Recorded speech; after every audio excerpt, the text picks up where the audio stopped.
وسوساز and evil thoughts regarding beliefs, ہمارے عقیدہ کے بارے میں، اسلام کے بارے میں، اللہ سبحانہ و تعالیٰ کے بارے میں، ہمارے دین کے بارے میں ایسے خیالات آنا جس سے انسان کو لگے یہ تو کفریہ خیال ہیں، اور وہ شرکیہ خیالات ہونا جو کہ جن کو شبہات بولتے ہیں. ٹھیک ہے، اس کے بارے میں ہم بات کریں گے. دوسری چیز کے بارے میں بات کریں گے وہ وسواس ریگارڈنگ ٹیمپٹیشنز اینڈ ڈیزائرز اور فلدی اور ایول تھاٹس آنا، فحش تھاٹس آنا انسان کے اس میں، اور اتنی زیادہ آنا کہ حتیٰ کہ انسان یہ سمجھنا شروع ہو جائے کہ کیا یہ میں ہوں جو اتنا برا سوچ رہا ہوں، حالانکہ میں تو شادی شدہ ہوں، یا جو شادی شدہ نہیں ہے وہ میں تو پریکٹسنگ ہوں، میں تو اللہ کا ڈر رکھنے والا ہوں، پھر بھی اتنے ایول اور ایسے ٹیمپٹنگ خیالات آنا کہ رہا نہ جائے، جو کہ شہوات ہوتے ہیں. ان کے بارے میں بات کریں گے انشاءاللہ، ان کی ریالٹی کے بارے میں.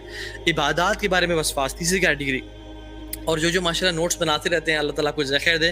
You can write these 4 points in the notes, اور انشاءاللہ جو میں ڈیو کورس میں بتاتا جاؤں گا ان دا کامنٹس باکس، تاکہ لوگ اس کا فائدہ اٹھاتے رہیں. اور کچھ لوگ ہو سکتا ہے کچھ پوائنٹس مس کر دیں تاکہ اس کا فائدہ اٹھاتے رہیں انشاءاللہ.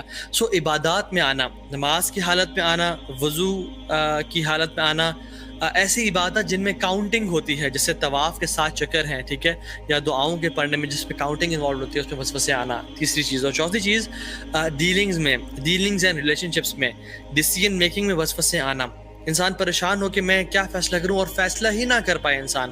ریلیشن شپس، ہسبینڈ وائف یا بہن بھائی یا کولیگ کے بیچ میں یا ماں باپ کے بیچ میں ایسے تھاٹس اور چیزیں آنا جو کہ انسان کی زندگی کو پیرالائز کر کے رکھ دیں اور انسان کے ریلیشن شپس کو تباہ کر کے رکھ دیں. انشاءاللہ اس سے بات کریں گے.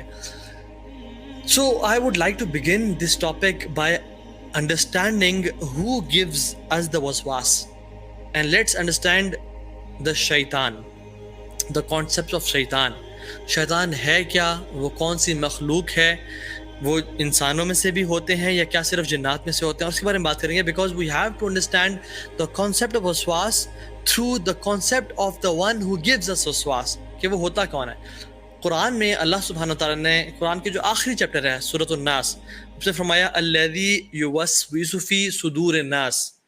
پہلے فرمایا قل اعوذ برب الناس مالک الناس الہ الناس، میں لوگوں کے رب کی پناہ میں آتا ہوں، لوگوں کے مالک کی پناہ میں آتا ہوں، لوگوں کے الہ کی پناہ میں آتا ہوں. 3 ریفیوج لیا، 3 صفات سے اللہ تعالیٰ کی. مطلب اگر ایک سے بھی لیا جائے تو کافی ہے، لیکن 3 صفات سے، اور تو دس مینس کہ کوئی بڑی چیز آنے والی ہوگی آگے. اور وہ کیا ہے؟ الذی یوسوس فی صدور الناس، کہ جو لوگوں کے دلوں میں وسوسے ڈالتے ہیں. کن میں سے؟ من الجنۃ والناس، جنات میں سے اور انسانوں میں سے.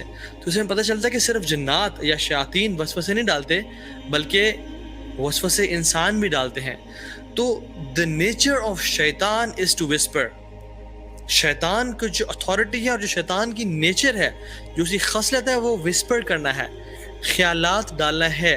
اور اس کے ڈفرینٹ میتھڈز ہیں. اگر جنات میں سے ہیں تو ان کی ڈفرینٹ کونوٹیشنز ہیں، اور اگر انسانوں میں سے ہیں تو وہ ڈفرینٹ طریقوں سے ڈالتے ہیں. رسول اللہ صلی اللہ علیہ وسلم نے فرمایا، ایک میں حدیث سناتا ہوں آپ کو.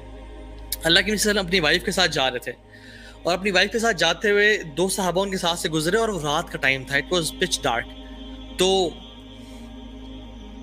جب اللہ کے نبی آگے جا کے رکے تو پیچھے مڑ کے فرمایا علی رجلین، اپنے قدموں پہ رک جاؤ، یا علی رجلکما، اپنے قدموں پہ رک جاؤ، stand where you are, don't walk. تو صحابہ رک گئے. جب اللہ کے نبی صلی اللہ علیہ وسلم آئے اور کہا کہ یہ جو عورت میرے ساتھ ہے یہ میری بیوی ہے، اور ان کا نام لیا، تو صحابہ نے کہا کہ یا رسول اللہ واللہ، مطلب ہم تو سوچ بھی نہیں سکتے کہ آپ ہمیں ایکسپلینیشن دیں گے. You don't need to give an explanation. میں کہہ رہا ہوں یہ کہ ہم تو آپ کے بارے میں ایسا گمان بھی نہیں کر سکتے، برا گمان، کہ آپ کسی اور عورت کے ساتھ جا رہے ہوں گے. تو رسول اللہ صلی اللہ علیہ وسلم نے پتہ کیا فرمایا؟ اس حدیث کا پارٹ ہے ان الشیطان یجری من بنی آدم مجری الدم، بے شک شیطان انسان کے جسم میں اس طرح گردش کرتا ہے جس طرح خون گردش کرتا ہے.